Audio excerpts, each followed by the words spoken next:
కానీ నేను ఈ వేదిక నుంచి రిక్వెస్ట్ చేస్తా ఉన్నా, ఎవరైతే పిటిషనర్లు ఉన్నారో, రెడ్డి జాగృతి కార్యకర్తలు ఉన్నారో వాళ్లకు రిక్వెస్ట్ చేస్తా ఉన్నా, ఈ ఓసీలలో ఉండేటువంటి ఏ బ్రాహ్మణుడికి కడుపు నొప్పి లేదు, ఏ వైశ్యుడికి కడుపు నొప్పి లేదు, ఏ అగ్రకులానికి కడుపు నొప్పి లేదు, ఒక్క రెడ్లకు మాత్రమే బీసీలకు రిజర్వేషన్ ఇవ్వద్దు అనేటువంటి కడుపు నొప్పి వస్తా ఉందంటే మేము కూడా చూస్తున్నాము. మాలో కూడా, మా బీసీలలో కూడా ఓపిక నశిస్తే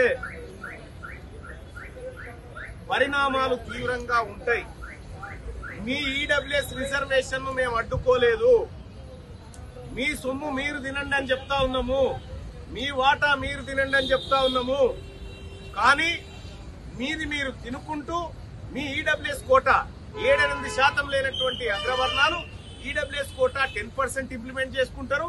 మా బీసీలకు 42%, 60% ఉన్న బీసీలకు 42% రిజర్వేషన్ కావాలంటే వచ్చి మళ్ళా కేసేస్తారు. ఆయన మేము సహనంతో ఇన్ని రోజులు ఉన్నాం.